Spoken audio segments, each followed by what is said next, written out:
The Nimble with Numbers team presents Chalked Blocked with Bo Big Time McBrayer. Bam! I gotta know what a $5 shake tastes like. That's hot. That's hot. I want winning, Bo. You don't know diddly. And his partner, Scott Stag Simpson. Do you know who I am? Trying to put Tiger Bomb on this jungle's nuts. That's cute. I remember when I had my first beer. I gotta catch a glimpse of these warlocks. Let's make a move. Let's make a move. Let's make a move.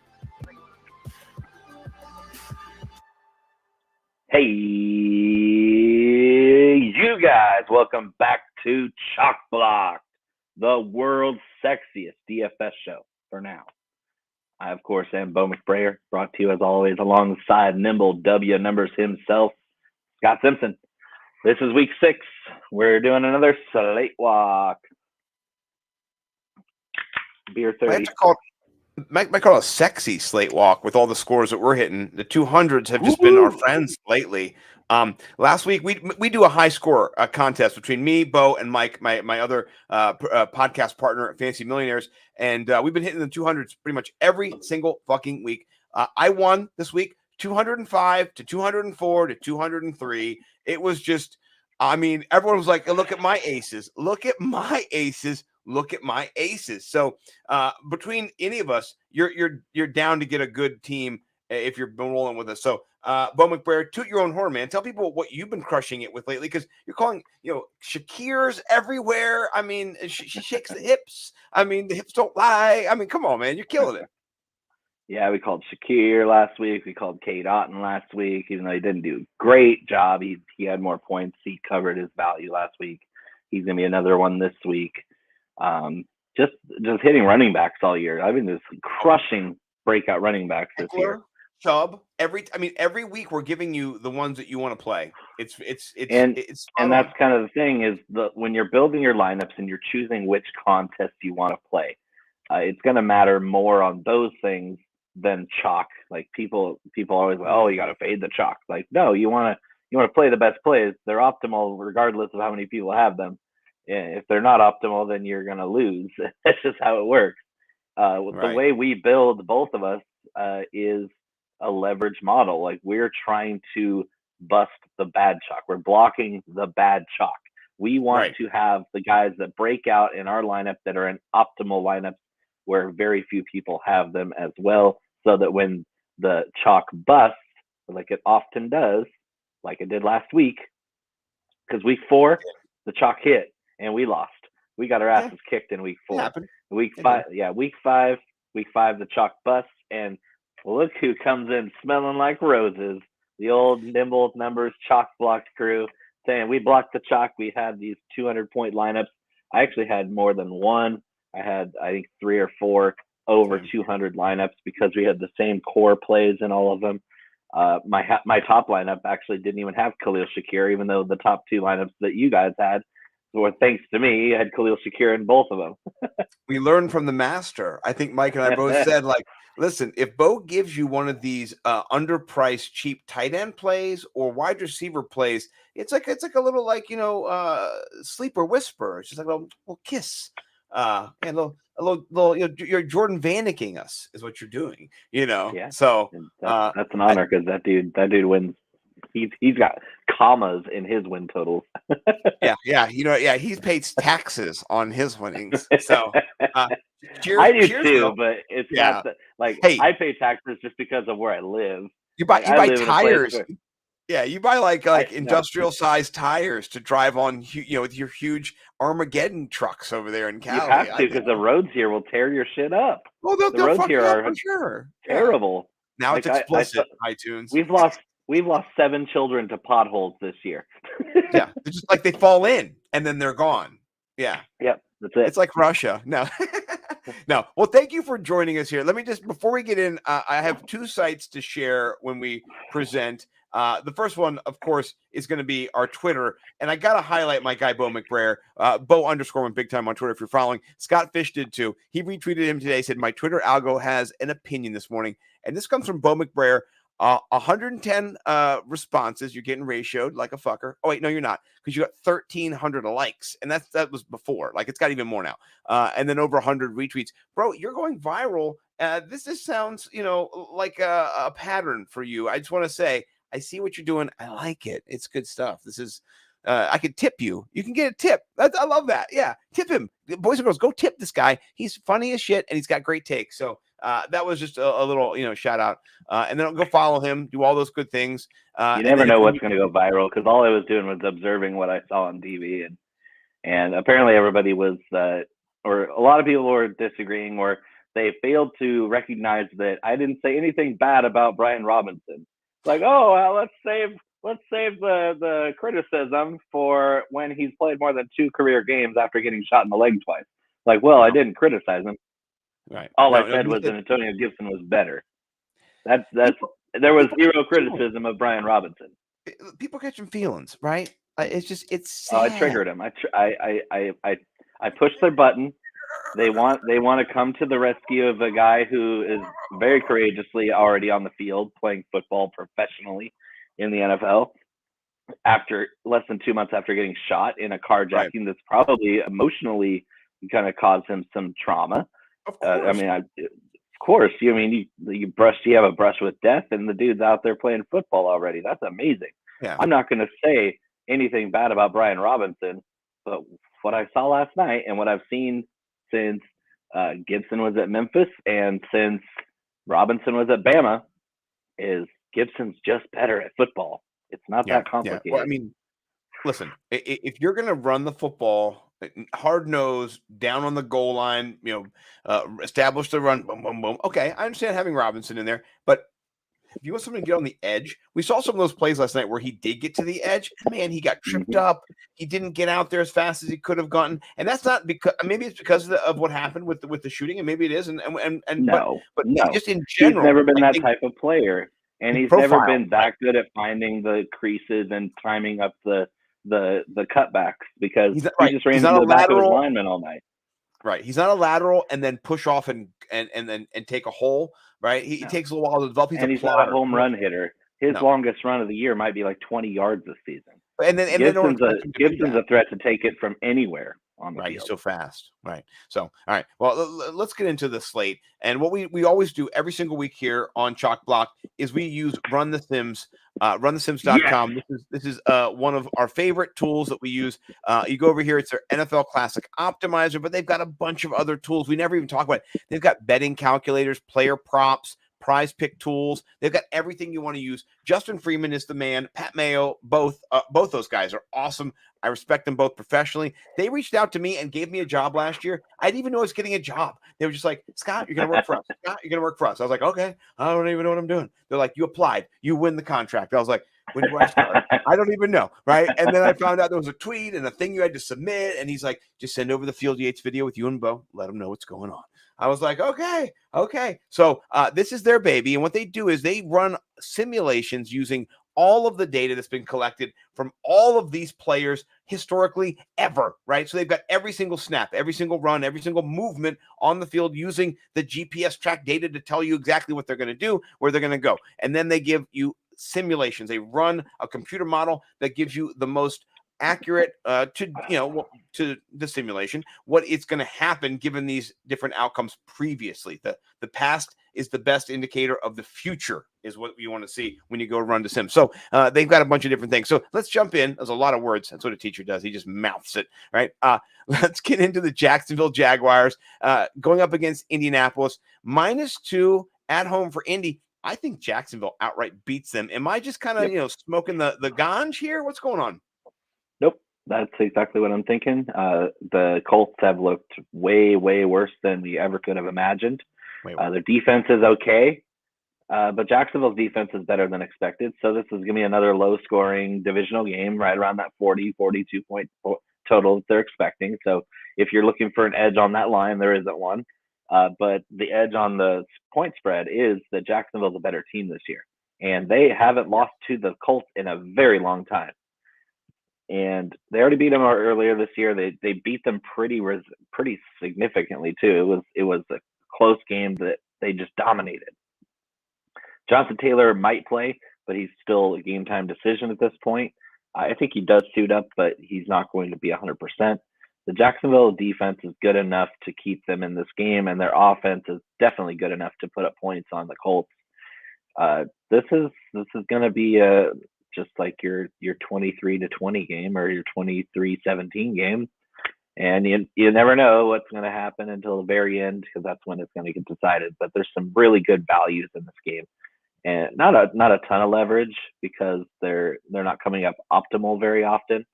But the low ownership plus the pricing looks pretty good to me. There's a couple guys I really want to get a piece of in this one, including Christian Kirk. We're back on Christian Kirk because of one man. One man will override the fact that the Colts are number one in the NFL at defending the wide receiver position, and that man is Kenny Moore. The slot corner for the Colts is not good.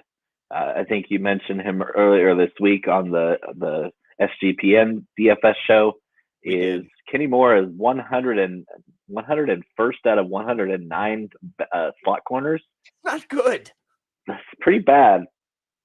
Overall, and Christian Kirk, primarily a slot receiver, and primarily has done very well against bad slot corners and hasn't done very well against good slot corners. Kenny Moore is a bad slot corner. Ergo, you have yourself a Christian Kirk week. What am I missing? No, it's simple. I do think it's interesting how we fade week previously, players who kind of suck, and then we overvalue players that boom. We fade the bust, chase the boom. It's just how it goes. Actually, that's the name of a new show. We'll put it out there. It'll be a subset of our show when we get more employees over here at Nimble W Charity numbers. But no, we do pay Bo, just so you know. I don't pay me though. I've never taken a check. I've taken a lot of L's in the payment column. That's because Bo kicked my ass so many times in the first year that I think I still am paying for his swimming pool. But I do digress. I had to pump the show and put it in a bunch of DM groups. So I was not as engaged there. I agree with you 100%. Look at Alec Pierce picking up 11% rostership at 4,300. That's kind of chalky. I'm not going to lie. For 4,300. It is too much. Has he caught a pass before? He dropped a touchdown. I know he dropped a touchdown the very first game. And then he got a concussion in that same game. And he's come back. He's been pretty decent the last couple weeks, but not 11% ownership decent. No. That's reserved for anybody who has actually scored in the top 25 consistently week to week. Let's put it that way. That's for a guy who's it's coming up optimal in more than 6.5% of the models. Yeah, well, that's why he's got a negative optimal level, and that's something that's important to look at is the optimal level. And Run the Sims gives you kind of where people are going to be. It stands for leverage, Scott. I know it's just the optimal leverage point. Like it's the point where you're tipping. Are you going this way or that way? And you're not. The difference between how often they're optimal and how much the ownership they're picking up. Yes. So a negative leverage spot means that more people are going to have him than he has chances to go off and be in the optimal lineup. You're going to want to avoid those negative optimal leverage players at wide receiver most of the time. Well, you can even see the defense is kind of negatively leveraged here too, because it's a cheap defense, $3,000. That's a nice play, but a lot of people want it. Now, by the way, in cash, none of this matters. Head to head, none of it matters. 50 double up really doesn't matter that much either. I love the Jags. The Jags defense in cash games is primo. It's money. Yeah, you're using it against me, you son of a bitch. Okay. Do we want to build any stacks from this game? Because this game to me is not as stackable as some of the other ones, but we could build a 1%, 2% build here if you want. Do 2% on Trevor Lawrence and Christian Kirk. Yeah, that's not a bad thing. Trevor Lawrence, somebody said he's the new Peyton Manning without the touchdowns or something like that. I was like, oh man, that's harsh. That hurts. That's really harsh. But that is kind of true. Yeah. Okay. We'll get 2% of that in there. It's not too bad. I do like this. It's not very expensive. 11.4. That's a nice base to build if you want to get some other players like Kelsey and Diggs. Yeah, in your lineup. So nice little start there. I like it. All right, let's go over to the player pool for the New York Jets at the Green Bay Packers. I like this game a little bit. It's got a 45-point total. Let me look at my board. By the way, boys and girls, you cannot see this at home, but on my I have a whiteboard that I bought this year up on my wall right here. I've taken pictures of it and tweeted out before. And it's got every football game that's live this week for the NFL. And it says NFL lines, got a big logo, all magnets and stickers. I bought stickers, put them on magnets. The stickers aren't actually peeled. I attach the magnets to the back of stickers that are unpeeled. You can peel the stickers off and use them if you want, but if you do that, I'll kill you. But anyway, they're all on there, and I've got all the lines. So I got to run the Sims lines here too. They do shift and change from time to time. I've got 45 points here. Let me look at my board here. 45 as well. Okay, nothing has changed. Everything is stable. 7.5. Ooh, it's gone up a half. Okay, so Green Bay getting more points. I think it's closer than the 7.5. I think this game may come down to the final drive. Jets cover. Yeah. The defense for Green Bay is not as stout as it's been. And then New York has more offensive opportunities. And let's talk about some of those in the form of their running back, Breece Hall. We saw what he did last week, 190 plus total yards. He had 30 points. He was the second or third. I think it was the third top scoring DraftKings running back last week. And so he was in 70% of my lineups. Yeah, he was in a few of mine too. And they didn't adjust his price that much. He went up like $500, which I mean a little bit, but still under $6K, 5,800. I like it. He's still optimal, and he's still projected to have a high rostership. That's how good his optimal leverage is this week. How much percentage are you going Breece Hall this week? 50. That's strong. That is strong. I really like that. Let's put over here min. And 50. Max 50. Oh, max. Oh yeah, sorry. Max 50. You get min and max mixed up. What I usually do on Run the Sims when I'm building lineups, it looks like Scott already deleted the ones that I had created earlier today. No deletes. No deletes. No, I didn't delete anything. They're in there. They're in there for sure. I never delete your stuff, bro. I want you to be able to get that in there and do all stuff. But I'll go through every position and I'll put the circle at the line through to eliminate a lot of the players I don't want in my pool. I'll create some core plays that'll be maxed out at 50% exposure, so 50% max. What's the min? 20? No, I leave it at 0. I leave it at 0. Okay. But what I do is if I don't want any of a player, it automatically puts their max at 0 when I put the cross out on them. Got it. It takes them off my list. So when I run the Sims, it builds the lineups based on my player pool and my exposure to those. So I don't have any players more than 50% this week because I want to get at some of these value running backs and some of these stud wide receivers again. Yeah. In this game, Romeo Doubs at 4,800, really nice price. We've got him in cash, but 13%. That's not optimal. That's not optimal. Not against a good corner group like the Jets have. The Jets outside corners are really good guys. DJ Reed and Sauce Gardner are spectacular outside corners. So unless they're planning on putting Dobbs in the slot, which he hasn't done a lot of this year, this is more of a Alan Lazard game, even though he's drastically overpriced. Yeah. Well, right now, Reed is the 19th best corner. And then Sauce Gardner is the 34th best corner. And that's a rookie. That's solid. And so, listen, that's on PFF, that's green for don't play that guy. All right? Yeah. So don't face that guy with Romeo Doubs and Alan Lazard kind of play. Yeah, no. Now, I did put Dobbs in a stack because you just never know when he's going to touch, drop, catch, and then drop another touchdown. But I'm a glutton for punishment. But that was on Sports Gambling Podcast Network. Sneaky play here is Randall Cobb because he's been getting open over the middle, and that's where the Jets are a little bit more susceptible. And the target volume, too, has just been there as well. Look, I got to tell you guys something, too. I don't drink often, but when I do, I drink the best beers in the world. I never settle for anything less. Tonight, I'm drinking Great Lakes Oktoberfest. This is one of my favorite breweries. Yeah. Well, I'm not sure if you've had these, but these are they make some good beers. This is their Marzen Oktoberfest. It's a great style. And so, is it Marzen or is it October? Because those are two different months. It's a Marzen style lager, but it's brewed in the Oktoberfest.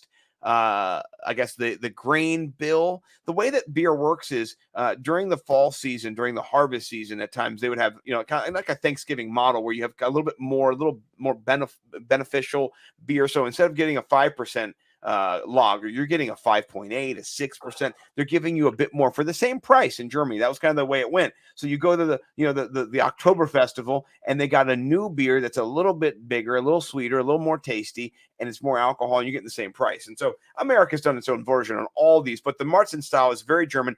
But this is American, 6.5%. That's what you got. I mean, it's It's perfect. And I got another one of these bad I was boys. just laughing because it's ironic that they used 2 months in the description of the beer because Marzen is German for the month of March. Yeah, you know what's interesting is that a typical German Marzen is a they can have it. Yeah, but they can have it whenever because Germans, they have the purity law. As long as they're going on the purity law, and long as it's only like barley, hops, and water, and maybe some yeast, that's all you need. You know, that's a 1,600-year-old law. By the way, if you're a Nimble W Numbers fan or a Bo McBig Time fan, please join us in Germany. We'll tell you right now. Bo didn't know I was going to announce this. 2040 Weinstefaner. The Weinstefaner, it's going to celebrate their 1,000th anniversary in Germany. I've been I've been waiting for this. It's a little bit out. I'm not going to lie, right? It's a little bit out, but we can get there. We'll be there. It's only what 2040 is, 18 years away. So, Bo, 18 years from now, well, I'm wanting to book the tickets like 10 years out because I want to make sure I'm going to call. You're going to be hella old by then. I'm gonna be hella drunk that week for sure. You'll be hella retired by that age. Oh yeah, we'll be hella podcasting. From there, we'll be interviewing Jake Paul that day. Be like, Jake Paul, when you killed that midget, how did that feel? There is no chance in green hell that Jake Paul is relevant in the year 2040. Guaranteed. We're interviewing his head in the glass beaker. Like on Futurama. Yeah, exactly. That's exactly right. So, all right. Let's jump over here from this lineup. Do you want to build some stacks? Yeah. All right. Let's stack attack it here. Okay. So I definitely like Zach Wilson cheap. How are you running him this week? Who do you want to pair him with? Do you want to run him back with a wide receiver? Do you want to run him back with a running back? How are you playing the Packers? I wasn't going to stack with Zach Wilson. Not a chance. No chance. Awkward. Hey, he's like $300 though. Are you sure? Okay. Yeah, I really don't like him this week. There's other cheap quarterbacks that are going to put up more points. I do agree with that. So, what do you want to do with Aaron Rodgers? We're going to put Breece Hall in this lineup no matter what. But what are we also going to do? Putting Cobb in here? Do you like the Cobb one? Yeah, do a 2% Cobb and then like a 5% Dobbs. Okay. That's nice. There you go. I like. That looks sexy. Yeah, we'll leave it there. Any Tunyon? No. The next game's the fun one. Yeah. Oh, the next game's a fun one for sure. Any defenses you want to play here? 2,600, 4K. That's a lot of money, by the way, on defenses. No, thank you. Yeah, you're out. Okay. This next game is one of my favorite games. I like it on a couple fronts, right? Teddy Bridgewater is out, but they don't run the Sims does not have a QB play for our guy Skylar Thompson. What are you thinking about? Are you playing Skylar Thompson? Yes, I am. Holy shit, we're playing Skylar Thompson. Is he 4,800? Is that his price? Is that what we're looking at? 5,000 flat. Oh, 5,000 flat. Okay. All right. That's not too bad. He's going to throw the football a lot, though. Yeah. Tyreek Hill, right? And Jalen Waddle. Yeah, that's good. And Raheem Mostert is looking really good, and he's been limited in practice, but he's already said publicly that he's definitely going to play. And he's coming off a huge game. Minnesota's defense is not good, guys. No. They're not. Skylar Thompson's got mobility. He's smart. He makes good decisions. He has good pocket presence, which is what I noticed a lot of out of him watching tape from Kansas State. Is Skylar Thompson already has better pocket presence than Jimmy Garoppolo as a rookie out of Kansas State, who is the backup's backup just last week. That's what you want to hear. Yeah. And so, Jimmy G. I'm playing Skylar Thompson, not expecting a huge point total, but he was in my hot takes article. I did predict him scoring 20 fantasy points. All right. Well, we can't run the Sims with him because he's not in the Sims, unfortunately. But let's talk about his weapons and the weapons that are on the other side for Kirk as well.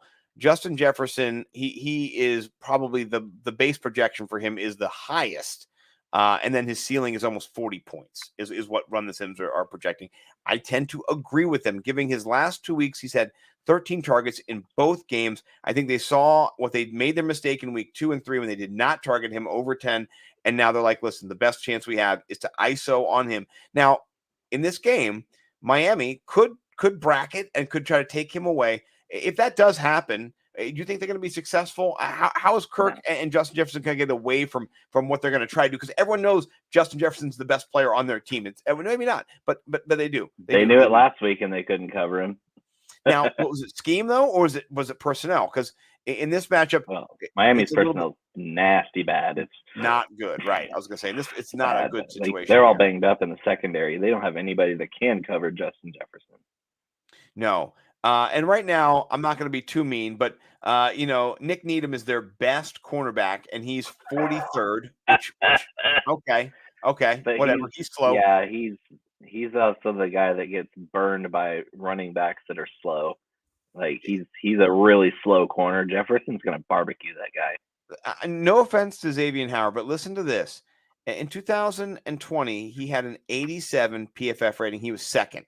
He went from second to 24th last year to 80th right now. He's 80th. Yeah. So not that he cannot come back, but listen, when it comes to cornerbacks, when you are in your 7th year, right? It's not you're great. Old. You're old, right? You're old. You're not a young man anymore. You're old. So Xavier Howard is going to get beat like a drum this week by whoever is up against him. So that I think is most likely Justin Jefferson. You want to pair him. His optimal rate is 17. He's only being 9% rosters because he's so expensive. You have to decide who you're going to pay up for. So, I mean, that's how it works in DFS. You get a limited amount of pay up options. And you've got in this week, Cooper Kupp, Justin Jefferson, Stephon Diggs, and Jamar Chase. Those are the top 4 most expensive wide receivers. So people are fading Kupp right now. A little bit, I guess, not even 12%. So they're not even fading Kupp. But I mean, Justin Jefferson at 9%, they're fading him. That's crazy. Okay, thanks. Whatever.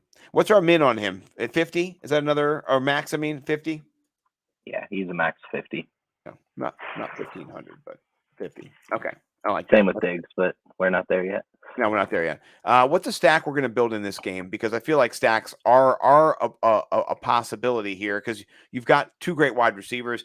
I'm not sure about the running backs. Oh, wait. Yeah, no, you got Mostert and you got Dalvin Cook. So you can go any way you want on this. Yeah, I think this is the kind of game where I'm going to game stack without quarterback mostly. I'm going to do wide receiver, running back, wide receiver. Yeah. No, you don't have to do that. Is this good? Right there. No.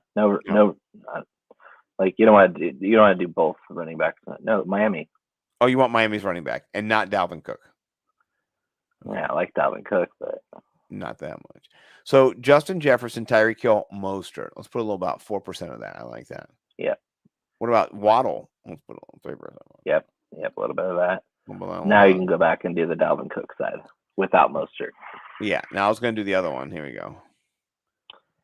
Yeah, I'll do it. There 2%. you go. Yeah, 2%. There you go. 2%. Not too much. Not too much. Okay, I like that. I also though, if you're a crazy person and you want to play Kirk Cousins naked, I'm kidding. With Justin Jefferson, I may be running it back with Mostert. I like that too. So I'm going to play 1% of that. Oh, 1%. There we go. Okay, because I mean Mostert to me, he's averaging 6.3 yards per carry. He's fast. That's good. He's fast. He's good. And it's in the scheme that the McDaniels has is the 49ers run scheme. Like you put your foot in the ground, you find that crease, and then you run as fast as you can straight. And then the defense is either catching up to you or has passed you, and then you go behind them. So it's a great. I do love the scheme that he's in. Speaking of scheme, Lamar Jackson, he's not scheme proof. We've seen him either boom or bust this year. 40 points or 15 points, right? Those are the two ends. So you're in that range somewhere. How are you looking at Lamar this week? I'm stacking it with Andrews. I'm keeping it skinny. Bateman's out. Their wide receiver core outside of Bateman is atrocious. Duvernay's terrible. He's just a flash in the pan that I don't expect to continue.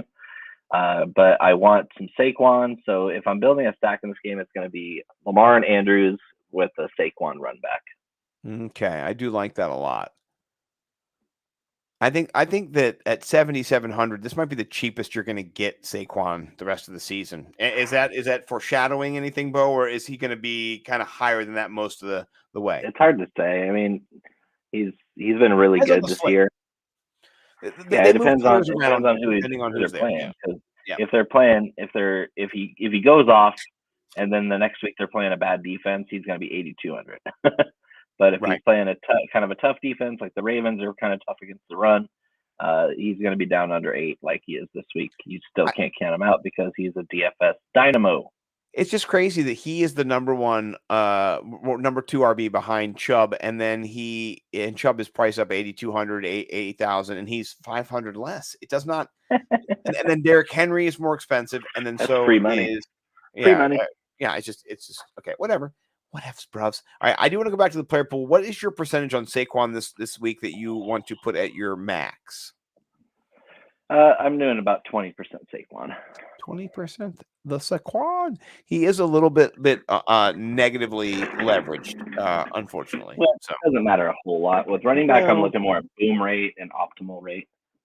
Yeah, but it's not great if you're going to go heavy Saquon. Not that I know anybody who does go heavy Saquon. Heavy. Right. Yeah, let's talk about the next game. You tweeted out today. I pay attention to you, Bo. I follow you on the tweeters. Play Najee. Now, I don't think you were talking about DFS, but maybe it could have been. I thought it was maybe more fantasy related. Explain yourself. Well, a lot of people have gotten on this bandwagon that Najee Harris isn't good at football, which for fantasy this year he has not been. He's only had one double-digit performance in fantasy. He's still really good at football, and he's still going to get lots and lots of volume. And he just today or the other day, today he told the reporters that he finally got the metal plate in his cleats taken out because of his Lisfranc injury in his foot that he suffered in training camp. And he said that plate in his shoe protected him from when he got stepped on, but it also hampered his ability to do certain things when he was running the ball. And so I think that without that plate in his shoe hindering his movement, I'm not saying he's going to blow up against the Bucs because they're good.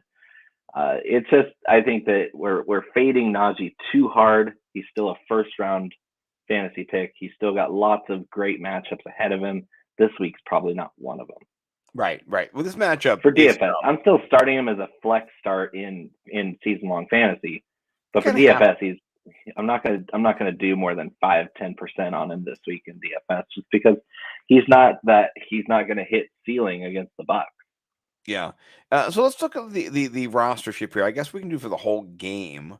What stands out to you? Godwin is at 15%, Fournette at 13%, Deontay Johnson 10, Tom Brady 10, Mike Evans 8. So those are the big studs that you'd expect defenses at 5. Who are you fading, and which chalk are you stepping into? Nobody. I'm fading the Steelers, and I'm loading up on Onslaught Tampa Bay stack. I love it. For the Sports Gambling Podcast Network, I do believe I went Chris Godwin, Leonard Fournette, and Tom Brady. So I went all on. I didn't bring it back with anybody, not because I don't think Deontay Johnson doesn't get targets, but I think the defense is stout enough to keep those targets to I think Salvatore tweeted out a couple weeks ago that he's got negative yak. I don't want anybody with negative yak in my lineups. Which is surprising because Deontay is a really good yak player normally. The problem is the quarterback position. Yeah, it was Trubisky. And the offensive coordinator, Matt Canada, is an absolute imbecile. He cannot call plays. He's just an atrocious play caller. And offensive line's bad. Kenny Pickett is probably the worst rookie first-round quarterback since Jamarcus Russell. I don't think he's good at all. And the fact that Trubisky lost his job to Kenny Pickett already is indicative of how bad he was playing, which he was. Yeah. Deontay Johnson's a superstar. The problem is everybody around him stinks. Listen, I don't want to naysay about the Pittsburgh Steelers situation, but they should have done better. They should have known that Ben Roethlisberger was going to do what he did. And getting Kenny Pickett, no offense, but they got fleeced. They got finessed. Everybody thought that they were going to. The Steelers thought that somebody else was going to jump up in front of them and take Kenny Pickett. No, they got at the end of they got tricked because nobody wanted Kenny Pickett except for the Steelers. There's a hometown thing, and then you feel that's the thing about the milieu of the hometown, which is kind of weird, right? The milieu of hometown is like you got to get your guys. Although traditionally, usually that works out. Like imagine if the 49ers took Aaron Rodgers instead of Alex Smith. Oh man, that might have worked out a little bit better. Might have been. I mean, or Aaron Rodgers doesn't have the chip on his shoulder that he does, and it didn't work out because he's just a chill guy and he's ayahuasca early. I mean, who knows? I'm glad it took him this long to get ayahuasca. I've never ayahuasca. Have you ayahuasca, by the way? I've done certain things similar to it, so Yeah. it's pretty cool.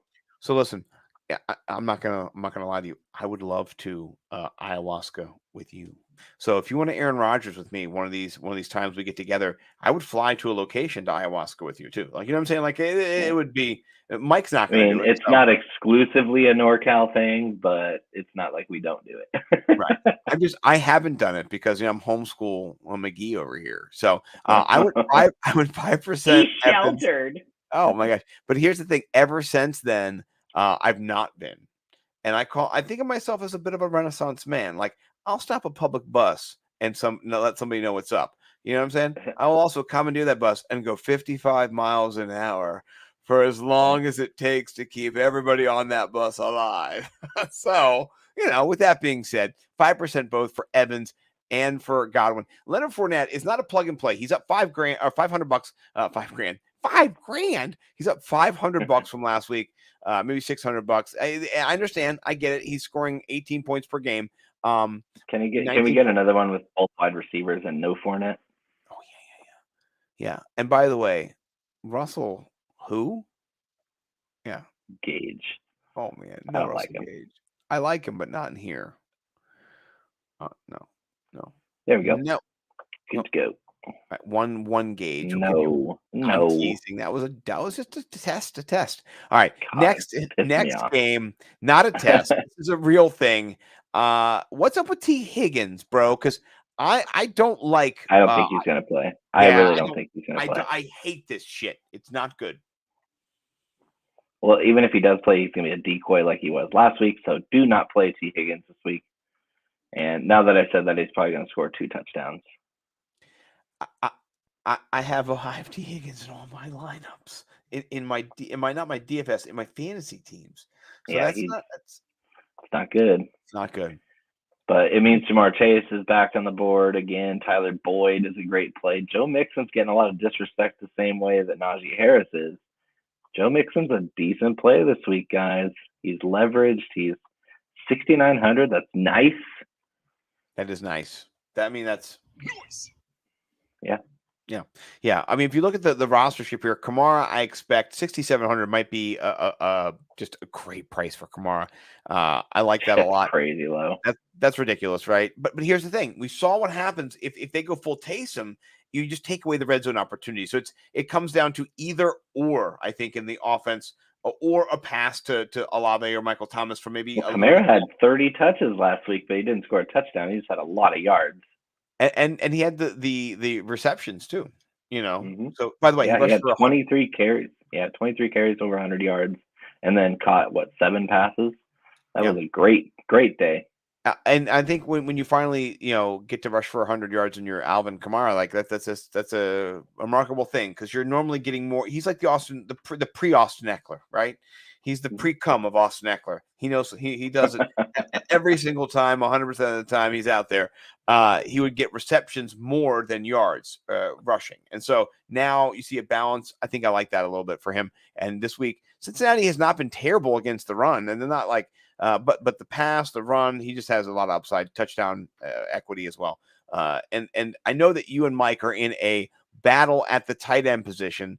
And they don't even, Run the Sims doesn't even allow Taysom Hill in the tight end, so we can't even bring it up. Well, no, because DraftKings he's a quarterback. Yeah, he's a quarterback, and he is a quarterback. It's not even fair that they let him be a tight end in any format.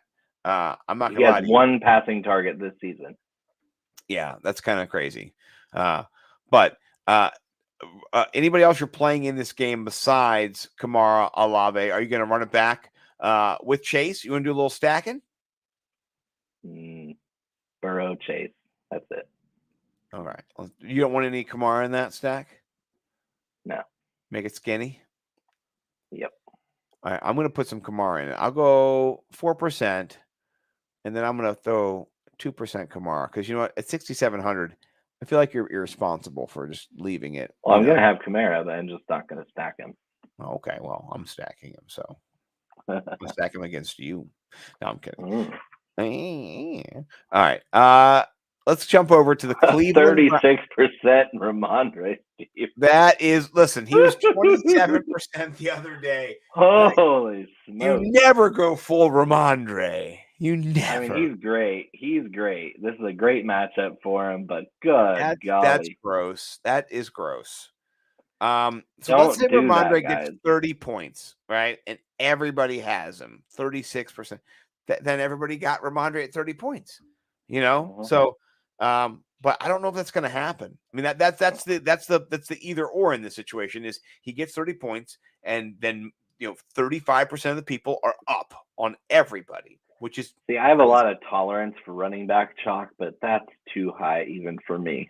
I think our limit is around 25 to 30%. I think when you get into that range, it becomes a little bit because that means almost at 40%. That means 40% of lineups have that. So if you fade that, it's just the optimal fade would be to go against this. And it's not like he's even priced down. He's priced way up at 6K. His most and expensive. There's so many guys with similar ceilings that are way cheaper and not nearly as owned. Right. Yeah. No. That's not optimal. So I don't like. Speaking of optimal, 21%. Go unhighlight that game specifically and go to all running backs and see who has the highest optimal rate. The rate. Oh, right next to it. Yeah. So he's the second most optimal running back. And look, I mean, Benjamin, 23%. That's 13% less ownership than Ramondre at 6K. And look at 60% boom rate, and he's still leveraged because he's showing up in 30% of the optimal lineups.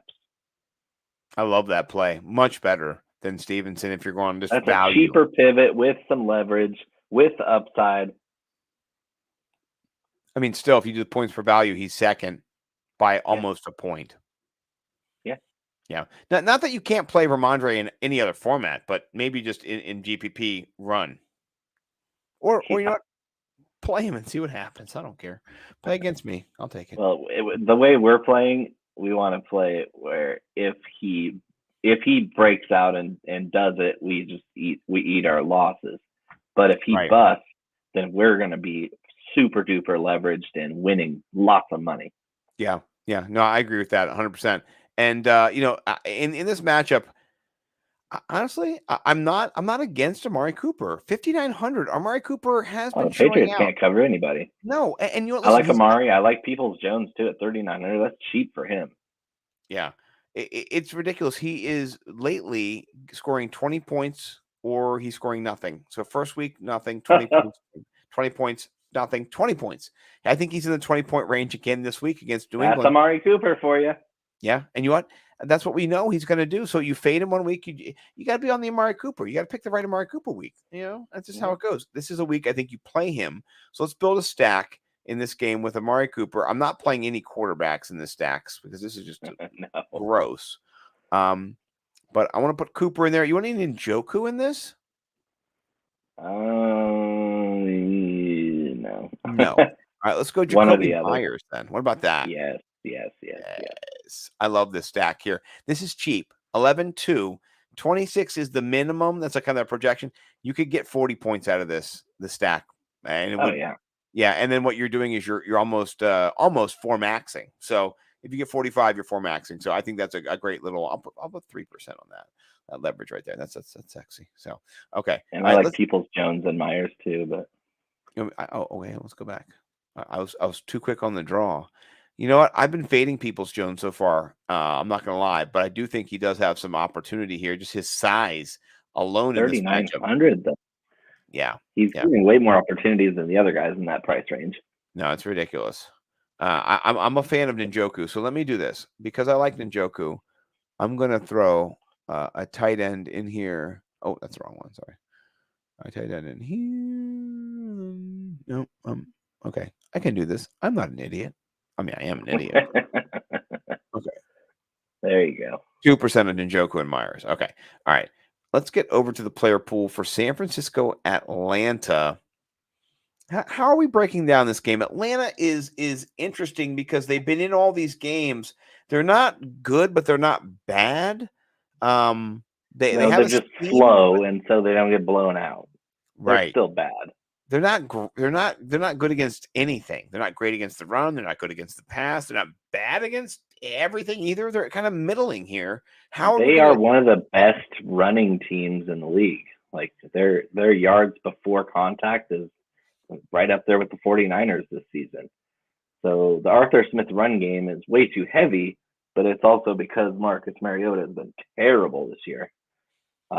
So this game is going to be all about avoiding pretty much everybody. I love Deebo Samuel in this game because he can be utilized in so many places to avoid AJ Terrell and Casey Hayward. So I love Deebo. I love Drake London. And Drake London's priced down at 5,400. I think he has a really good game. But other than that, I might play a little bit of Tevin Coleman, but that's just for value. This is just a gross game of slow-paced, run-forward teams that aren't going to throw it a bunch. Neither one of these teams is going to air it out a bunch. Oh, big under. Yeah. I'd say it's a 40 game. Yeah, I was thinking more like the 39, 38 and a half, but 40, you can get a 44 and a half is an easy under for me. Yeah. Yeah. No, I don't, I mean, you tweeted out earlier, play Kyle Pitts. Is he going to play? Yeah, he's going to play. The problem is the 49ers are the best defense in the NFL against tight ends. Yeah, you don't want to play Kyle Pitts. That's not a good I'm still going to play him. I'm still going to play him because he is a transcendent talent that cannot be 100% faded. But no, he's not an optimal play this week. He's not optimal. You always got to have a little bit. All right, let's talk about a game that I'm excited about. The Arizona Cardinals into Seattle. This game's got the second highest total on the board, 50 and a half. Of course, the best game, last game, we'll get to it in a little bit. But this game's got some underpriced value for sure. But it's got this is your chalk block game, though. Oh my gosh, so much ownership. It's just it hurts my bladder. So much ownership. We're fading Kenneth Walker chalk. We're fading Lockett chalk though. That's so chalky. Well, Arizona's coverage team is the reason for that. Well, why don't you just pay up for DK? I mean, I guess people are at 15% too. I mean, the only way you can feasibly make the chalk work in this is if you do a big game stack with Eno and Hollywood on one side, and then Geno, Lockett, and DK, or one of the tight ends. Like if you're gonna be involved in this game, you need to go all in on this game, or it's not even worth it.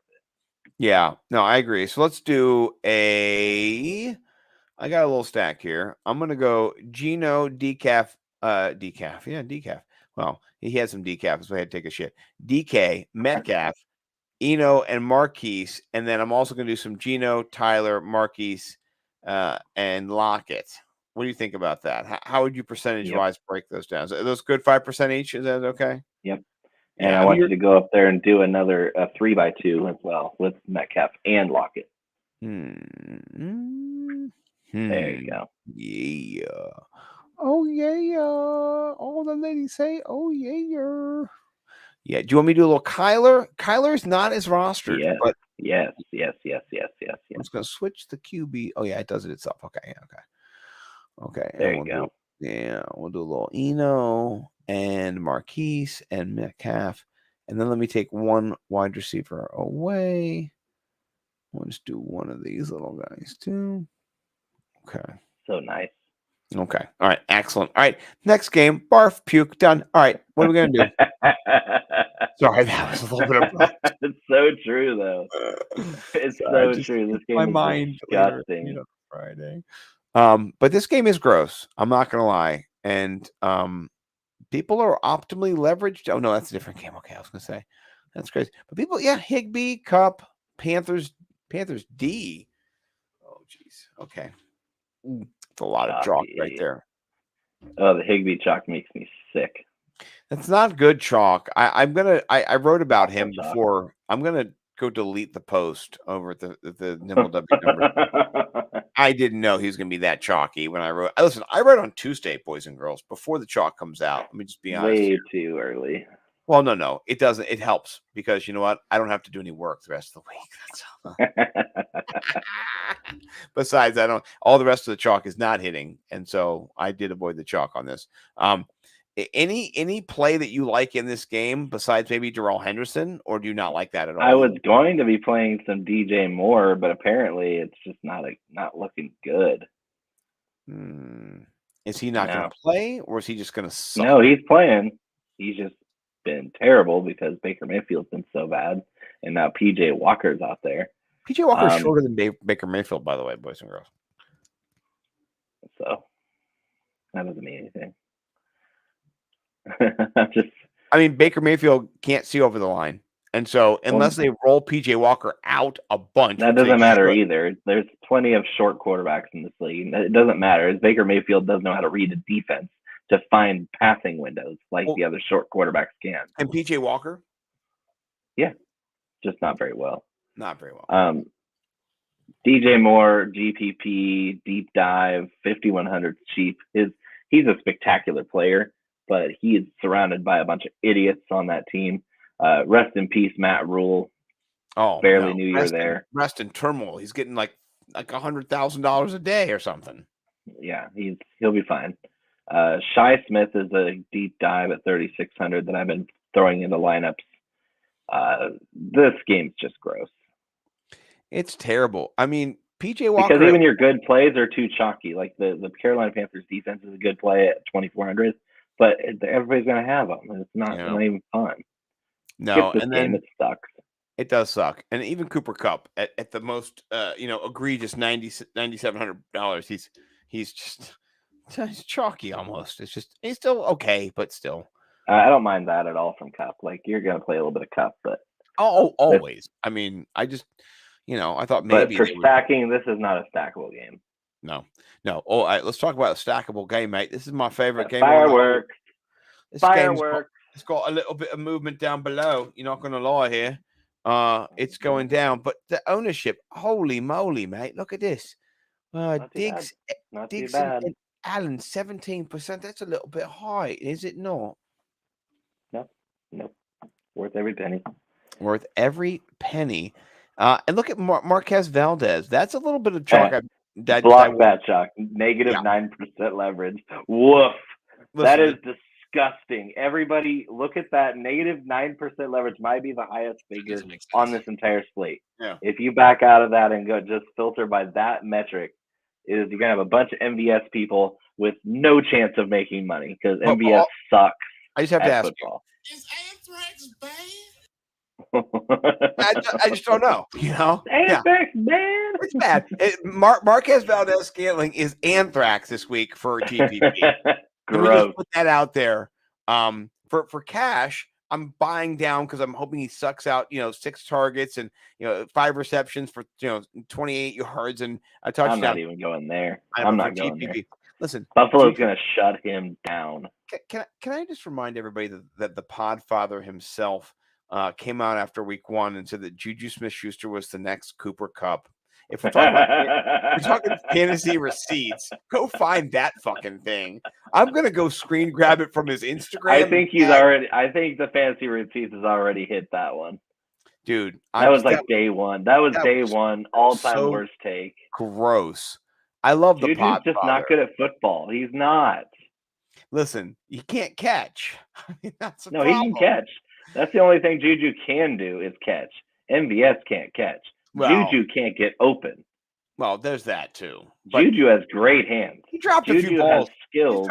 Juju's skills, unfortunately, make him virtually a tight end who's not good at getting past man coverage. Luckily, the Chiefs have the best man-beating tight end in the game in Travis Kelce, because otherwise their slot receiver, Juju Smith-Schuster, would be covered immediately on every play.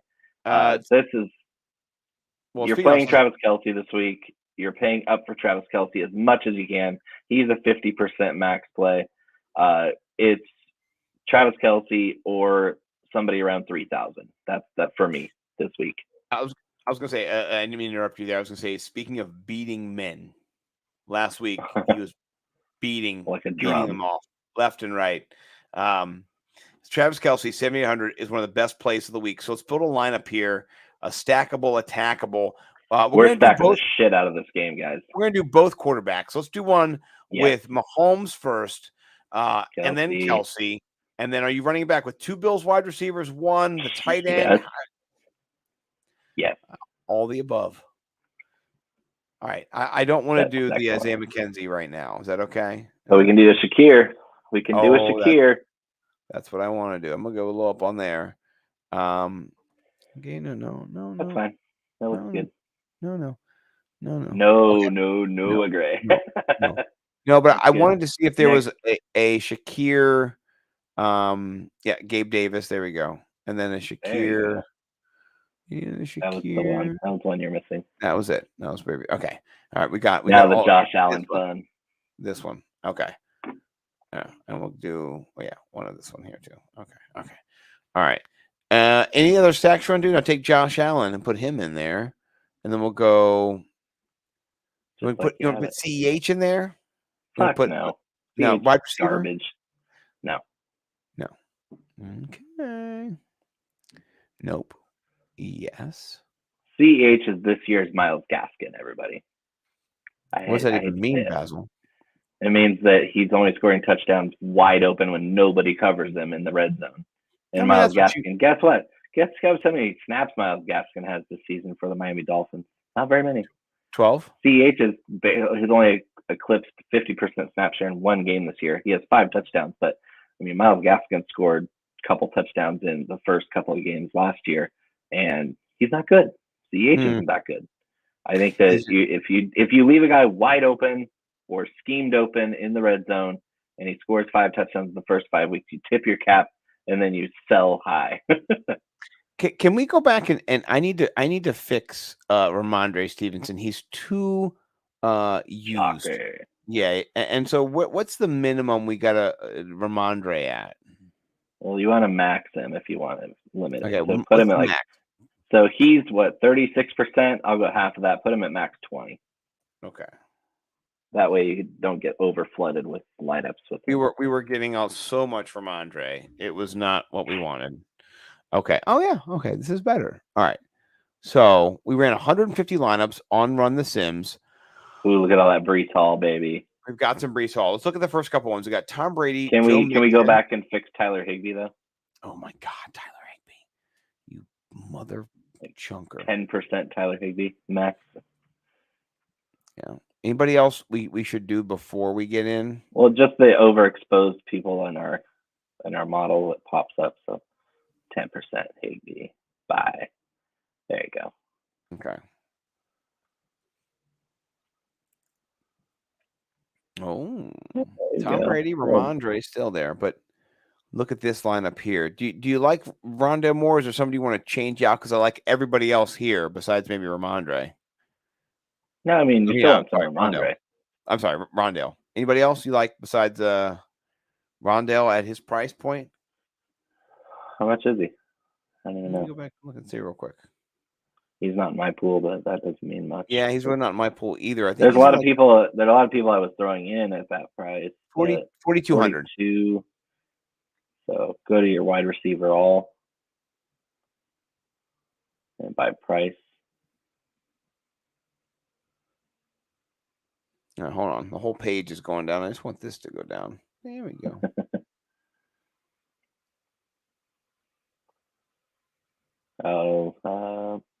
Geronik, Richie James, Alec Pierce, I like a little bit better. McCole Hardman is a better place than MPS. Peoples Jones, sure. Slayton. Peoples Jones. No, Shakir. Shakir for sure. Yeah. No, this better place. Shi Smith, I have a little bit of, but yeah, there's a few guys that I'm sprinkling in that price range. Rondale's one of them. I just don't want a bunch of them. Yeah, we don't need to have a bunch of them, so let's curtail him. And we'll put in him at 10% as well. Yep. And then we'll rerun the Sims. That's the cool part. You can adjust it. Adjust the ranks as much as you want. Yeah, you have to sometimes, right? Just to get what you want. You don't want. Also, I don't like the Rondale Moore double stack with Eno Benjamin. You're eating into the value in that. I don't think that's a stack that you're going to play. It's still in every freaking lineup, every single one. Okay, we got one without him in it right here, but it's got Zach Gentry in it. Okay. Ooh, that's a good play, guys. I like Zach that. Gentry, Pat Fryermuth is out. Out. Right. That's a good play. So if you're running a game stack with that game, where the Steelers are getting onslaughted by the Bucks, is you can go in there and play a little 2,600 Zach Gentry as your run back for the Steelers. Nobody's going to have him, but he's coming up optimal because he's cheap and he's a starter this week. Right. I mean, that's the thing. It's just he's in there. He can catch a touchdown. Gentry this week is last week's K. Dotton, where he might get you 8 or 9 points, and that's good enough with his price. Yeah. Let's scroll He's going down. to slide in and make your lineup so much stronger. A lot of Tom Brady. I'm not going to lie. It seems to be all Tom Brady. Let me adjust Tom Brady. No offense. I love you, Tommy. But if it's all we're getting is you, we're not getting. Tom's a 40% max guy for me. Yeah. Sorry, Timmy Tom. That's Kyler Murray, by the way. Oh shit. Okay, hold on. I can't. I'm on the wrong. Okay, there's Tom Brady. Okay, so first time he's ever played this.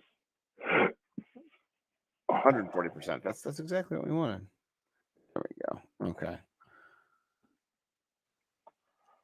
No offense to Tom. We love Tom this week, but we want some other players. Do we get? That looks a lot better. Josh Allen. There we go. Trevor Lawrence. All right. We got Josh Allen. We're sitting pretty now. That's a great group there. Yeah, I like this a lot better. Joku, we got Henderson in there, Olave, a little bit of Zay Jones. I think he'll play too. And if we got some Trevor Lawrence in there, it's a good mix. We've got a lot of Eno in our flex, which I really like at the end of the day. That's a nice little flex play. A little DPJ, a little bit of Amari Cooper there for you. Chase. We got Chase in there too. Oh, yeah. Yeah, they're putting Peoples Jones in. We got him there. A little bit of Mostert. I love this. That's a great assortment right there. Yeah. I think this will be more of the core build. I think for me. I like that one. That one down there with Njoku and Irv Smith at double tight. Yeah. Yeah. Diggs, Olave. Cup and Diggs with Olave and Eno and Tom Brady.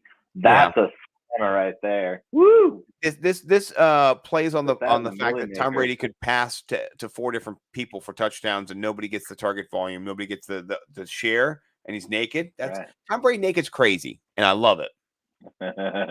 That lineup though, that might be a Millie Maker lineup with Cup, Diggs, and Olave, and Joku and Irv, Eno and Darrell. Oof. No, that's good. I kind of like that one. Naked Tom Brady. That's arousing. Don't tell anybody. Don't tell Giselle for sure. I'll tell her in Portuguese. Oh my gosh. Okay. Obrigado. Oh my goodness. All right. This has been great. We've got a bunch of builds over here. You see, we've done it 10 times. You got a bunch of builds too. Where can people find you, Bo, if they haven't found you yet, which is surprising? Right there. Twitter at Bo_McBigTime. There's approximately 3,000 people that follow Scott and not myself. So what's up with that? 4,000 people follow Scott and not me. 4,000 people. That's a bull to the shit. I'm not going to lie. Go follow Bo McBrayer right now. He follows you. He follows me. Please. And check out his hot box as well. It's one of my favorite things that he does. BigTimeFlavor.co. Oh, no. It's unavailable. Under maintenance. It'll be back. I'm coming out with some new recipes. I don't want it to be public until it's ready. He wants to make it nice and sexy. I like how you have your Woodland, California location on there. That's pretty good too. Not gonna lie. Check out the link tree. He's got everything. His PGA stuff. He was in the money for $1,000 this year. I saw it. He got a couple hunch. You got $250. Nice, still nice. But I like it. Instagram too. That's where all the food porn is. Nimble DFS. And I mean, if you don't know, this guy is a Fantasy Pros sharp. Go check out all his content over at Fantasy Pros. They're good. Look, he's got correspondent. Yeah. This is nice. I like all these. He's got his pecan takes there every single week. I mean, he's got 8 different buttons. This guy's blowing up, dude. Please go follow him. Like, subscribe. Also to Nimble YouTube. This is where we're at. We're Nimble YouTubing it all the time. I'm Scott Simpson, Nimble W Numbers on Twitter. Follow me. Bo, I can't wait to win this week. Who is your I'd say the guy that's going to be in most of your lineups? Running back, wide receiver, tight end. Who's like the last word you have on this week? It's going to be Mike Evans. Ooh, Mike Evans. I like it. Maybe 2 touchdowns. Maybe 3. Yeah. Well, Yeah. we'll clip this when it does happen. And then, folks, you should like and subscribe a little more. And as Bo always says, jingle the bell. So we'll see you guys next time. Thank you, everyone.